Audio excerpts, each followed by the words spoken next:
How's it going, everyone? We are coming up on the month of February, and hopefully these PlayStation Plus Essential game reveals will be happening soon. Should be happening very soon, but ahead of that, I do want to talk about some of the games that I would love to see as a part of the lineup. Now, this is for the Essential tier. As always, let me know what you guys would like to see for any given month, not necessarily for just next month, but games that you think would make sense in Plus. Now, I try to keep these videos to be realistic. No, I don't expect Hogwarts Legacy's Deluxe Edition to be a part of the Plus lineup. You guys know the deal, but I think February is potentially a pretty interesting month because I think they could take the opportunity to add a game to Plus that would also be VR2 compatible, whether it be a VR2 upgrade or a game that is getting VR support. And I want to throw out some of those options. There is Pistol Whip, of course. I think that would be a great addition. Zenith the Last City would be a great addition. But if Sony would like to, and I'm sure they'd have to fork over a pretty penny to get the game as a part of the Plus library, but I think it would be a great addition. I think people that are getting a VR headset would be incredibly satisfied. And not only that, even people without a VR headset would be satisfied. Resident Evil Village, I think, it just makes way too much sense right now to try to get that game into the Plus library. Like, guys, this is a game I've already played. I loved it. It's one of my favorite games of 2021. And yes, it came out all the way back in 2021. Not asking for the Gold Edition. I'm asking for the base game, because it is getting that upgrade to VR, and I think it would just be a great addition to the service. And Resident Evil Village, like, even without VR, it's a fantastic game, so just having that in the service, I think, would be great, and people would just be incredibly excited about that fact. Might be pushing it a little bit, I know. Some of you guys are probably like, bro, they're not going to give you Resident Evil Village. But again, when you look at it, we're approaching 2 years since this game has come out. It came out in May of 2021, so it's been quite a while. And, you know, it goes on sale for $20, $15, like around that range. I don't think it's out of the realm of possibility for them to add Resident Evil Village to the Plus lineup. And I just think it makes a ton of sense. Maybe you guys disagree, but I think it kind of hits every category in the sense that for people that are copping VR2, hey, that's super exciting because that's going to be one of the premier titles right out the gate. And then even for people without, it's just a fantastic survival horror game. And there's a lot of buzz around survival horror games right now with, you know, Callisto Protocol a month and a half ago, Dead Space Remake dropping today.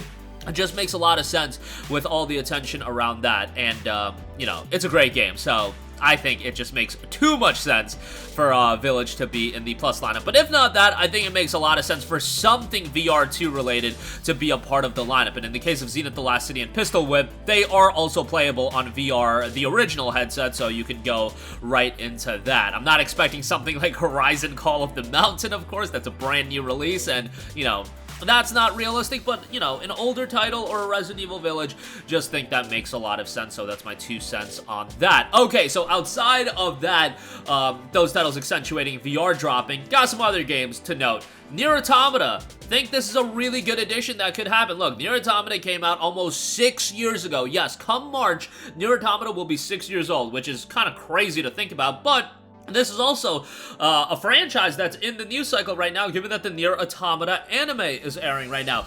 I'm not saying it's at the level of, let's say, Last of Us on HBO. Look, the Nier Automata anime is not getting that much buzz, but there is a little bit of a connect there. And doesn't Sony, like, own Crunchyroll now? So it just makes a lot of sense for them to work out a deal with Square Enix to get the video game on PlayStation Plus. And, you know, Sony and Square have always had a pretty strong relationship. Nier Automata did start off as a PlayStation 4 exclusive. And also, it's a fantastic game that at this point, the people that have wanted to play it have played it, but it is such a zany game, and, you know, maybe not for everybody, that if it's a Plus title, it might push some people that otherwise wouldn't have played to finally check it out for the first time. And then also might be a good connection to the anime that is airing right now. Obviously, this is a game with a tremendous soundtrack, and I think anybody would be satisfied with seeing this game in the lineup. It's one of those games that I think, even if you own the game and you see it as a part of the lineup, you're like, alright, it's Nier Automata. I can be happy for the people that are playing it for the first time. So definitely, I think that would be a quality addition to the service. Also want to give a shout to the Talos Principle Deluxe Edition. This is a puzzle game that, you know, I'm not big on puzzle games, but I love this game's style, its presentation, and the puzzles, they weren't too difficult, but at the same time, they were rewarding enough, and I thought it tackled some pretty interesting themes, artificial intelligence and all that stuff. a pretty good puzzle game that I think even those people that aren't big on puzzle games like me will end up enjoying it. Visually, this is a game that also holds up really strongly, so would love to see that as a part of the Plus lineup. Next up, Dishonored 2. Yes, I know, this is a Bethesda-published game. Is Bethesda gonna be, you know, wanting to put their games on Plus? I don't think that's a big issue. It seems like those relations are perfectly fine. I mean, Ghostwire Tokyo ended up being a timed exclusive, Deathloop ended up being a timed exclusive, and wasn't that right around the time where that agreement was, that, you know, acquisition was happening. Nonetheless, I think, you know, Microsoft is pretty open in, letting Bethesda do what they want, and if you can get a deal that gets Dishonored 2, a game from 2016 on Plus, why not do it? Dishonored 1 was available on Plus a while ago, and you guys know me, like, I constantly recommend Dishonored. Dishonored 1 is on sale right now for like $6 on the PlayStation Store. Go pick that up if you haven't played it, but yeah, Dishonored 2, I think, is the stronger game. You have 2 playable main characters, visually holds up pretty well. Unfortunately, no upgrade, but so, you know, take that for what it is, but still, overall, a really solid game, and definitely would be a worthwhile addition to Plus. And it's not like this is a super expensive game anymore. It's north of 6 years old, so yeah, would be a nice addition. Next up, I think It Takes Two would be a great addition to the Plus lineup. This is a game that is definitely accentuated by its co-op play, so what better way to get people playing it than through PlayStation Plus, where they just get it and they can jump in with a friend. Obviously, it is a game that is available with EA Play. I'm not big on having titles that are available in other subscription services, but they just offered Star Wars Jedi Fallen Order. It seems like people were super satisfied by that, even though it's available in EA Play.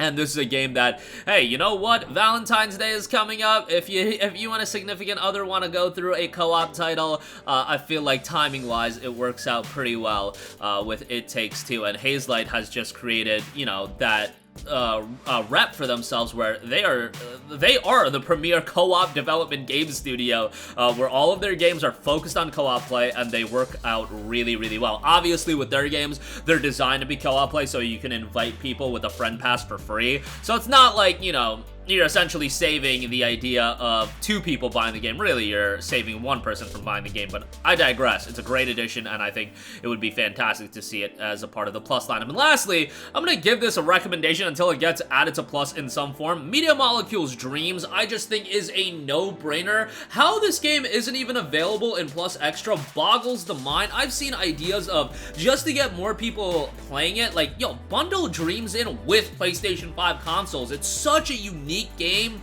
And Media Molecule is obviously a studio that focuses their games around the creation suite, and that doesn't mean you have to be creative. I'm the last person that wants to get into the creation suite, and I never did that with Little Big Planet back in 08, but seeing the incredibly talented people online and what they figure out to do with Dreams, like, people are making crazy stuff with the game, and I'm not saying they're making, you know, AAA production, but some of the games that they make are really, really well done, and how they make it so accessible in terms of weaving from experience to experience, I think is so well done.